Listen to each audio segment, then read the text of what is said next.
देखिए, हम शुरू करने जा रहे हैं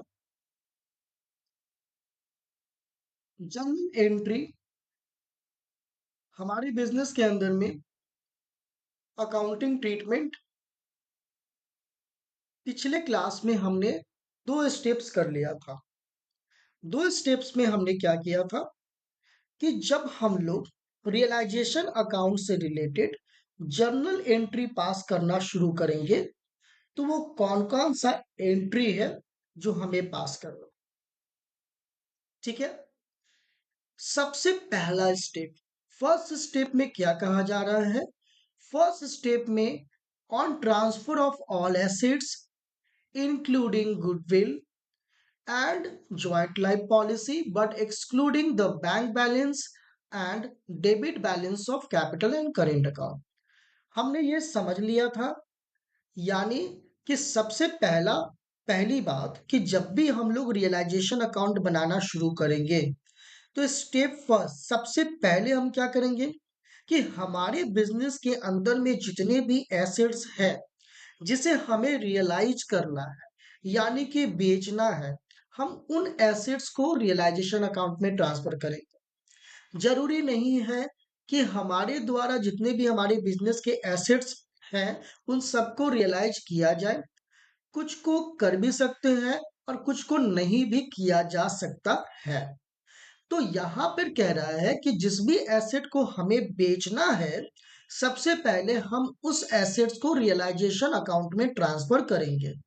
जैसे on transfer of all assets, सारे एसेट्स को, जिसमें हम लोग गुडविल और ज्वाइंट लाइफ पॉलिसी को भी इंक्लूड करेंगे, बट एक्सक्लूडिंग कैश बैलेंस और bank balance.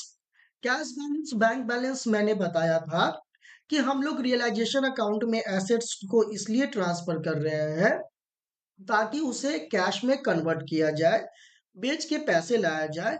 Cash balance, bank balance जो कि हमारे बैलेंस शीट के अंदर में एसेट साइड में होता है, वो ऑलरेडी कैश के ही फॉर्म में है। तो हम कैश को रियलाइज नहीं कर सकते हैं, बेच नहीं सकते हैं, इसीलिए हम उसे नहीं शो करेंगे।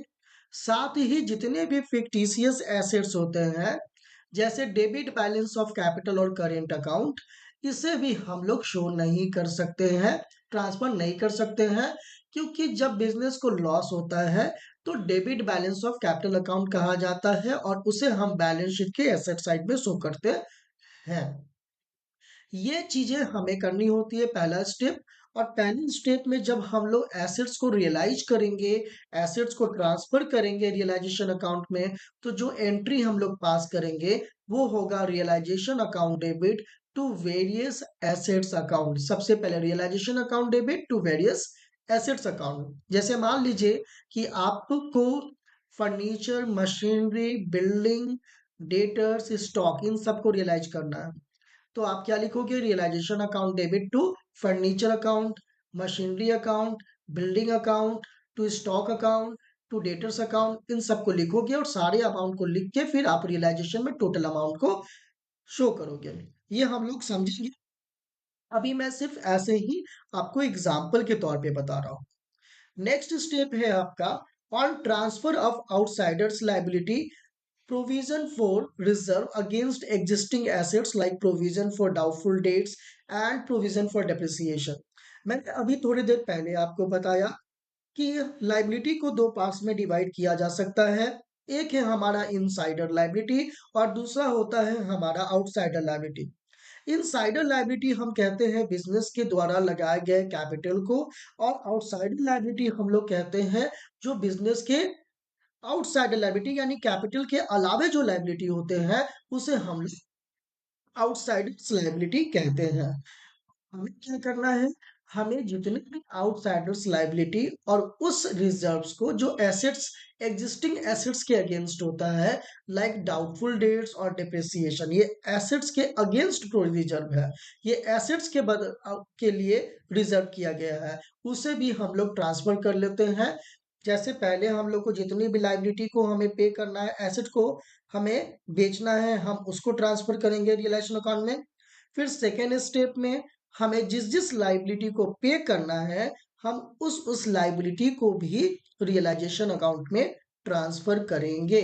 और उसके लिए हम लोग जो एंट्री पास करेंगे वो है outsiders liability account debit, provision for doubtful debts account debit, provision for depreciation account debit to realisation account. यानी कि जितने भी आउटसाइडर्स लायबिलिटी है, जितने भी प्रोविजन फॉर डाउटफुल डेट्स, ये दोनों जो प्रोविजन है वो हमारे एग्जिस्टिंग एसेट्स के अगेंस्ट है, इसे भी हम रियलाइजेशन अकाउंट में ट्रांसफर करते हैं।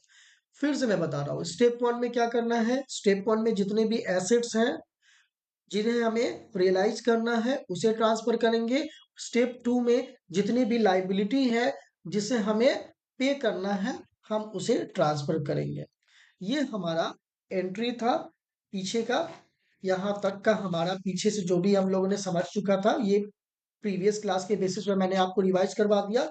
और इसके बाद हम लोग शुरू करते हैं आगे से। इसके आगे जो चैप्टर है, टॉपिक है हमारा, वो हम लोग समझते हैं। देखिए, स्टेप वन और स्टेप टू हम लोग कर चुके हैं। अब है step three.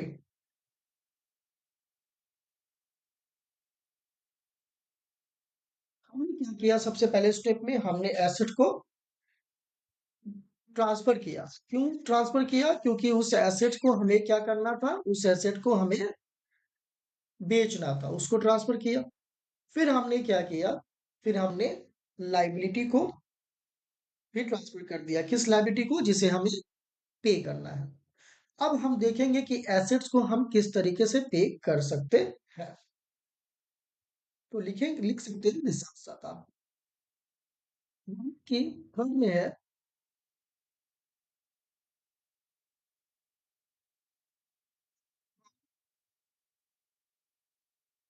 Realisation of assets. यानी कि अब हम लोग एसेट्स को रियलाइज करना शुरू कर रहे हैं, तो उसके लिए कौन कौन सा एंट्री होगा। पहला,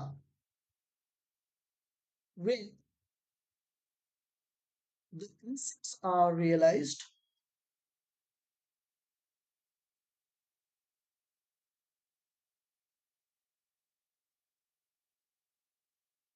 for cash। इसका मतलब हुआ when assets are sold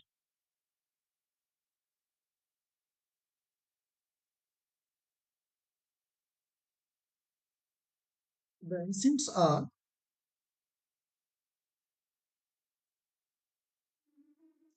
sold for cash। Means कि अगर हम एसेट्स को कैश में बेचते हैं। देखो, एसेट्स रियलाइज करने का मतलब क्या हुआ, एसेट को कन्वर्ट करना कैश में, ठीक है, बेचना, उससे एडजस्ट करना। अगर हम लोग एसेट्स को कैश में बेच रहे हैं, ठीक है, तो उसके लिए जो एंट्री होगा वो हम लोग लिखेंगे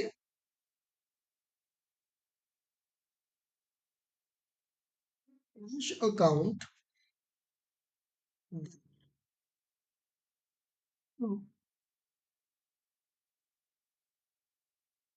realisation account.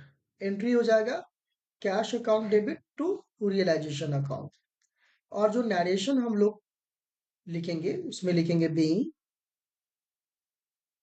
The assets realized in cash. Means कि हमने क्या किया, हमने एसेट्स को रियलाइज रियलाइज किया कैसे, कैश में। मीन्स एसेट्स को हमने बेचा, कैश में बेचा, तो कैश क्या हो रहा है, आ रहा है। और हमने एसेट को कहाँ ट्रांसफर किया है, तो रियलाइजेशन अकाउंट के अंदर, ठीक है। तो cash account debit to realisation account. अगर मान लीजिए कि हम लोग एसेट्स को पार्टनर्स को हैंड पार्टनर्स ले लिया, किसी एसेट ने पार्टनर ने ले लिया, तो उसके लिए क्या लिखेंगे, when the assets are taken over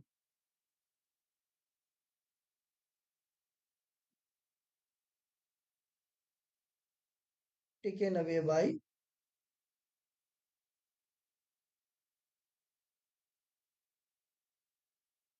any of the, यानी कि जब किसी एसेट्स को किसी पार्टनर के द्वारा ले लिया जाए, मीन्स कि देखिए, करना क्या है कि आपके बिजनेस में एसेट्स है, और एसेट्स को आपको बेचना है, रियलाइज करना है। अगर कोई पार्टनर ये कहता है कि मुझे ये फर्नीचर चाहिए, तो यानी कि उस एसेट्स को किसी पार्टनर ने ले लिया। तो जब पार्टनर उसे टेक ओवर कर लेंगे, पार्टनर ले लेंगे, उसके लिए हम लोग जनरल एंट्री क्या लिखेंगे? उस कंडीशन में कैश तो नहीं आ रहा है, कैश के जगह पे जस्ट हम लोग क्या लिखेंगे? उस पार्टनर का नाम, कंसर्न पार्टनर्स कैपिटल अकाउंट। जो भी पार्टनर्स होगा उसका नाम लिखेंगे, जैसे ए है तो एज कैपिटल अकाउंट। और एसेट्स हमने कहाँ ट्रांसफर करके रखा है? रियलाइजेशन में। तो एसेट्स कहाँ से जाएगा? रियलाइजेशन अकाउंट से। तो क्रेडिट साइड में क्या लिख देंगे? हाँ, रियलाइजेशन अकाउंट। एंट्री क्या पास करेंगे? Being the assets taken away by, यानी कि एसेट्स पार्टनर के द्वारा ले लिया गया है। ये क्या है हमारा? ये हमारा हो गया जब हम एसेट्स पार्टनर के द्वारा ले जाते हैं। अब नेक्स्ट है 2 point, assets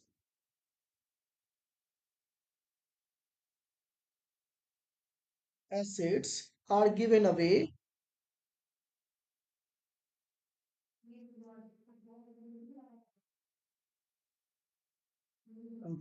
by any of the creditors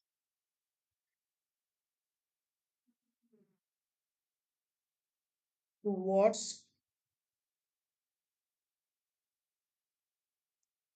the full or partial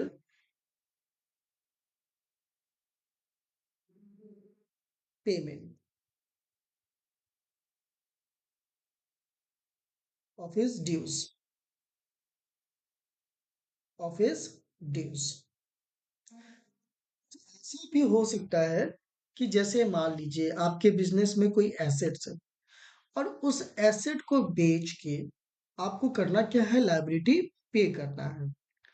अगर मान लीजिए आपके बिजनेस का कोई क्रेडिटर्स, यानी क्रेडिटर्स यानी कि जिसको आपने उधार सामान खरीदा था, जिससे जिसको आपको पैसे वापस करना है, वो ये कहता है कि मुझे ये एसेट चाहिए, मुझे अपने पैसे के बदले वो लेना चाहता है। इसमें आप क्या कर सकते हो कि वो या तो फुल या फिर पार्शियल, जो भी एडजस्टमेंट होगा उसके लिए हम क्या करेंगे? No entry. यानी कि उसने क्या किया, अगर 10,000 रुपया मुझे देना है और हमने 12,000 का कोई एसेट उसको दे दिया, इस कंडीशन पे कि हमारा 12,000 का ये एसेट देके 10,000 रुपया लाइबिलिटी खत्म हो जाएगा। अब यहाँ पर ये है कि 2,000 एक्सेस की बात हो रही है, तो इसमें पूरा सेटलमेंट हो जाना चाहिए, तभी हम नो एंट्री दिखाएंगे। मीन्स कि ये 10,000 रुपये आपको कर्ज था, लीजिए ये मेरे 12,000 रुपया वैल्यू का है, इसको सेटल कर दीजिए। अब हिसाब किताब बराबर, तो ये जब हिसाब किताब पूरी तरह से एडजस्टमेंट हो गई, एडजस्ट हो गई, बराबर हो गई, तभी हम इस कंडीशन में क्या करेंगे? नो एंट्री दिखाते हैं। ये था हमारा कि हम लोग लाइब्रेरी एसेट को किस तरीके से पे करेंगे। हम लोगों ने अभी क्या देखा? हम लोगों ने देखा अभी कि एसेट्स को रियलाइज करने के तीन तरह के सिचुएशन है, तीन तरीके से हो सकता है। पहला कि हम लोग कैश में करेंगे, तो cash account debit to realisation account. अगर कोई पार्टनर्स किसी एसेट को ले लेता है तो उसके जगह पर, कैश के जगह पर, उस पार्टनर का नाम लिखेंगे, concern partners capital account debit to realisation account. अगर मान लीजिए कोई पार्टनर की जगह पे कोई क्रेडिटर्स हो जो ये तैयार हो जाए कि इस अपने लायबिलिटी के बदले में ये एसेट लेना चाहता हूँ, तो उसके लिए नो एंट्री, अगर वो फुल सेटलमेंट हो जाता है तो। अब है नेक्स्ट, हम लोग लायबिलिटी पे करेंगे। लायबिलिटी पे करने के लिए दो सिचुएशन है। अगर मैं अगर हम लोग लायबिलिटी को कैश में पे करते हैं, तो कैश में पे करेंगे तो जनरल एंट्री क्या हो जाएगा, realisation account debit to cash account. ठीक है। और जब अगर कोई पार्टनर इस बात के लिए तैयार हो जाता है कि मैं इस लाइबिलिटी को पे करूंगा, तो उस कंडीशन में रियलाइजेशन अकाउंट डेबिट, लेकिन कैश के जगह पे उस पार्टनर का नाम हम लोग लिखेंगे। ये था हमारा दोनों। अब यहाँ तक में क्वेश्चंस हम लोग ले रहे हैं जिसमें कह रहा है कि ए बी और सी तीनों बिजनेस के पार्टनर हैं जो कि प्रॉफिट और लॉस को इक्वली डिस्ट्रीब्यूट करते हैं।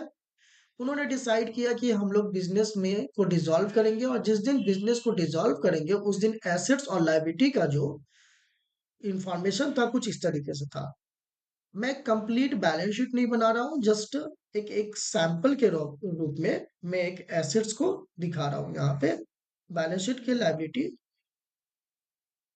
बैलेंस शीट के अंदर में एसेट्स और लायबिलिटी को शो करता हूँ। It's a not a complete balance sheet. ठीक है, इट्स जस्ट अ सैंपल। ये एक सैंपल है। ठीक है।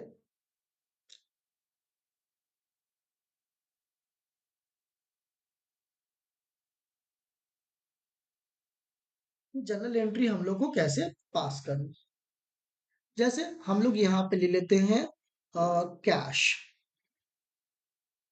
10,000, स्टॉक हम लोग ले लेते हैं 40,000, और डेटर्स हमने ले लिया 20,000, और हमने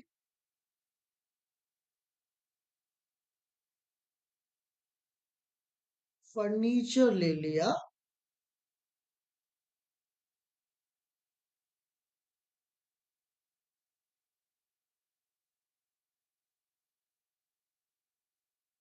30,000,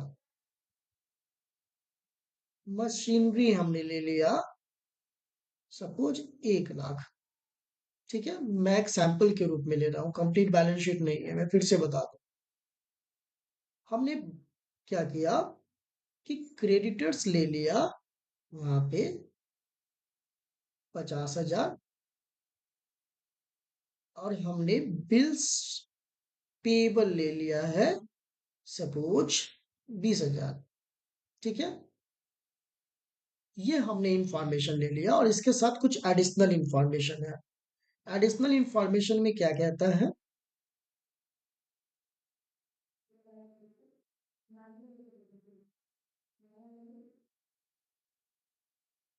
इंफॉर्मेशन में कह रहा है फर्स्ट, एडिशनल इंफॉर्मेशन कहता है यहाँ पे स्टॉक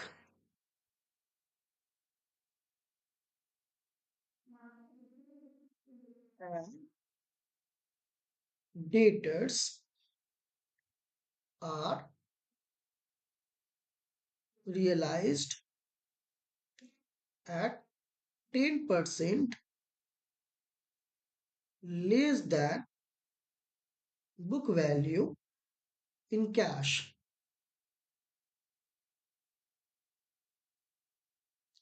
सेकेंड इंफॉर्मेशन में कह रहा है furniture realized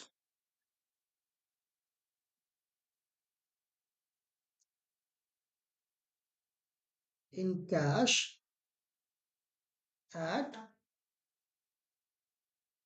20% less than book value। और उसके बाद कह रहा है तीन पार्टनर थे, mister B agree to take taken away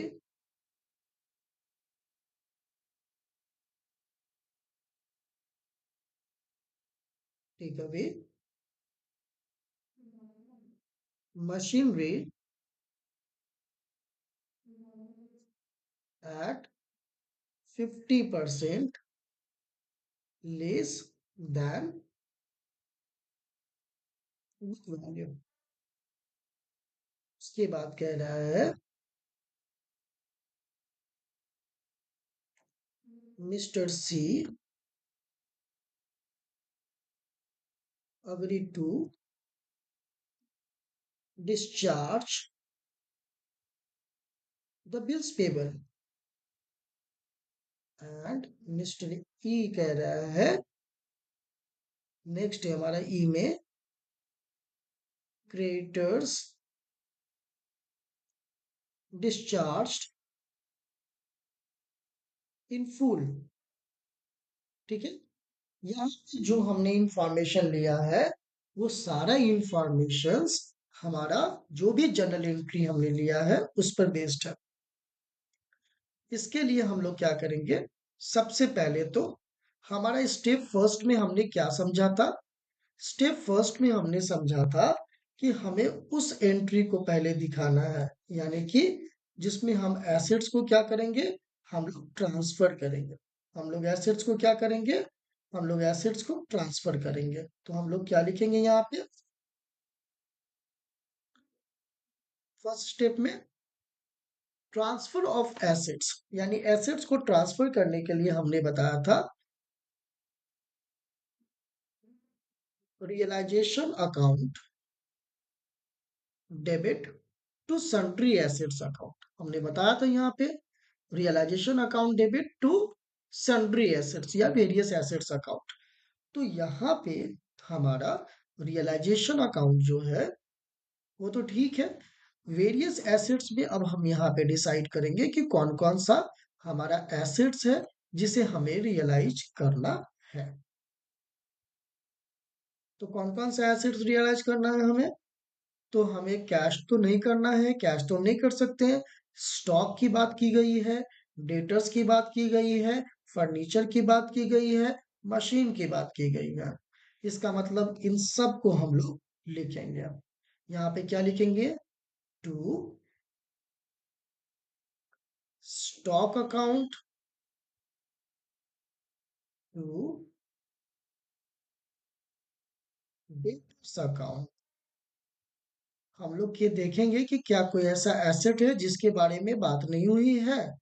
तो देखो स्टॉक और डेटर्स के बारे में तो बात हुई है, फर्नीचर के बारे में बात हुई है हमारे, उसके बाद मशीनरी के बारे में भी बात हुई है, लेकिन यहाँ पे बिल्स रिसीवर तो नहीं है। चलो ठीक है, तो हम लोग जिस एसेट्स के बारे में हुई है बात हम लोग उसको यहाँ पर दिखा देते हैं।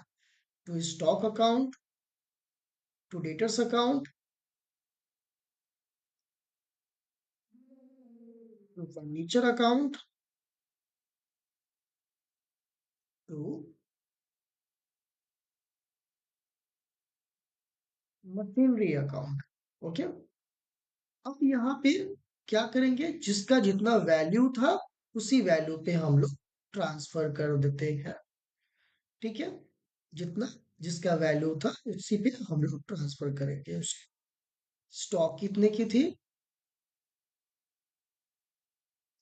40,000। Debtors 20,000, debtors 20,000। फर्नीचर हमारा 30,000। और जो हमारा मशीन था 1 लाख रुपए का। हम लोग क्या करेंगे, उसी तरीके से जैसे जैसे था उसको लिख देंगे। यानी हो गया हमारा 40,000, 20,000, 30,000 और 1 लाख, यानी 1,90,000। ये पहला एंट्री होगा, लिखेंगे being the assets transferred to realisation account, to realisation account. ये हमने दिखा दिया। ये पहला एंट्री। अब हम लोग को क्या करना है, अब हम लोग दूसरा एंट्री में क्या करेंगे, जो लाइबिलिटी हम लोग पे करेंगे उसको दिखाएंगे। तो लाइबिलिटी पे करने के लिए हमारे पास क्वेश्चन के अंदर में दो लाइबिलिटीज हैं, एक क्रेडिटर्स है और दूसरा बिल्स पेबल है। एंट्री हम पहले भी देख चुके हैं, हमारा क्या होता है आप लोग को याद दिला दे।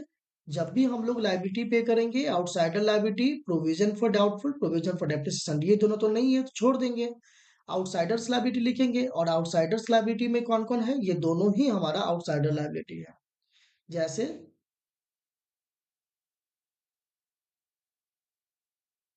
Creditors account debit, bills payable account debit to realisation account. अब यहाँ पर क्रेडिटर्स अकाउंट डेबिट में क्रेडिटर्स कितना का था, क्रेडिटर्स था हमारा 50,000 का, बिल्स पेबल 20,000 का। ये हमारा 50,000 रुपए का और ये हमारा 20,000 रुपए का, टोटल 70,000 का। नरेशन में क्या लिखेंगे हम लोग, being the liabilities transferred to realisation account. ये दो एंट्री हो गया। अब हमें क्या एंट्री करनी है, अब हमें एंट्री करनी है रियलाइजेशन से रिलेटेड। अब हम देखेंगे कि यहाँ पे स्टॉक एंड डेटर्स, इसको क्या किया गया है, कैश में रियलाइज किया गया है। फर्नीचर को भी कैश में रियलाइज किया गया है, राइट। तो जो भी कैश में रियलाइज किया गया है उसके लिए हम लोग एंट्री पास करेंगे, cash account debit to realisation account, cash account debit to realisation account. अब हम देखेंगे कितना कितना है भाई। तो यहाँ पे हम क्या देख रहे हैं कि स्टॉक और डेटर्स को 10% लेस देन बुक वैल्यू, यानी 10% कम पे। यानी कि स्टॉक हमारा 40,000 का था, 10% हम कम कर देंगे, 36,000। और डेटर्स हमारा 20,000 का था, इसमें भी हम 10% कम कर देंगे, 2,000, यानी 18,000। और देखेंगे हमारा मशीन जो था, मशीन भी हमारा कितने रुपए का था,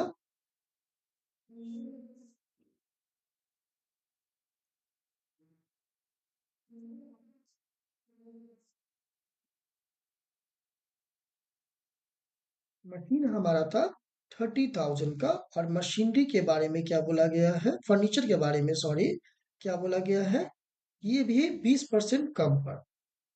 तो 30,000 का 20% हो जाएगा 6,000 रुपया, कम कर देते हैं, यानी 24,000। यानी टोटल हो गया हमारा 24,000 प्लस 36,000 और प्लस 18,000, यानी टोटल हम 78,000 कैश रियलाइज कर रहे हैं एसेट को बेच के। तो हम लोग यहाँ एंट्री में क्या लिखेंगे, cash account debit 78,000 to realisation account 78,000। Narration लिखेंगे being the assets realised in cash. ये हमारा जितने भी एक ही तरह के एंट्री है जो कैश में रियलाइज हो रहा है उसके लिए cash account debit to realisation account लिख देंगे। लिख कर हम लोग अमाउंट को जोड़कर एक साथ दिखा देंगे। अब कह रहा है कि दूसरा क्या है, mister B agree to take away the machine at 50% less than the book value. तो जब पार्टनर्स किसी एसेट को ले रहा है तो कैश की जगह पर उस पार्टनर का नाम लिख देते हैं। सो जस्ट हम लोग लिखेंगे B's capital account debit to realisation account. तो 20 capital account debit to realisation account. इसके लिए हम लोग क्या लिखेंगे? तो जितना भी हमारा वैल्यू था उसके हाफ पर, यानी कि 1 लाख था तो 50,000, 50,000। नरेशन लिखेंगे बीइंग द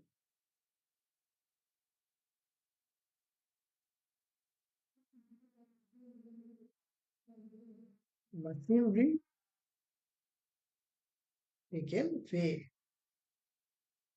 उसके बाद हम लोग देखेंगे और क्या था। फिर नेक्स्ट कह रहा था क्वेश्चन के अंदर में कि mister C agree to discharge bills payable. Mister C ने कहा कि मैं बिल्स पेबल पे कर दूंगा। ठीक है, कितने में?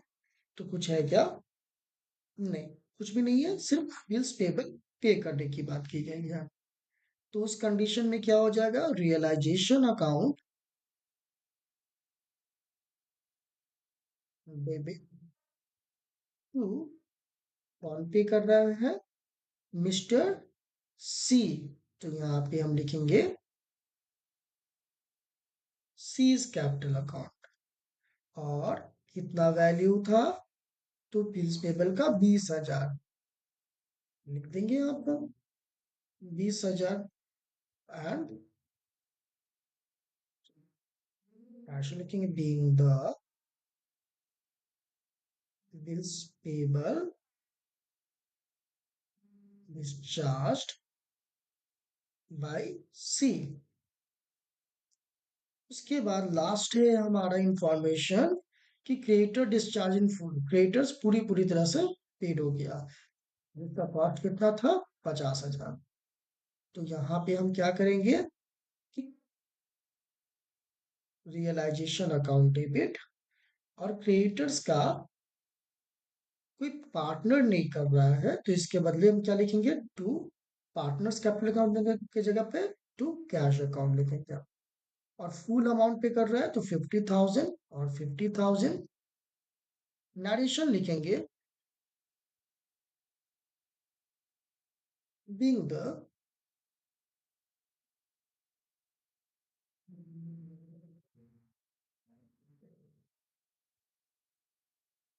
liabilities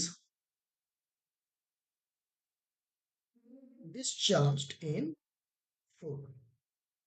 लाइबिलिटी को पूरी तरह से डिस्चार्ज किया गया। ये हम लोग का जो क्वेश्चन था, एंट्री था, जो भी हमने एंट्री इस क्लास में पढ़ी है, ये उस पर बेस्ड था। 4 एंट्री हमने पढ़ा है अभी तक, और पहले से पढ़ रखे हैं। उसको मिला के टोटल हम लोगों ने ये एक एग्जाम्पल लिया है। इसके बाद कुछ और भी एग्जाम्पल्स बचे हुए हैं, कुछ और भी एंट्री बचा हुआ है जिसको हम लोग नेक्स्ट क्लास में करेंगे।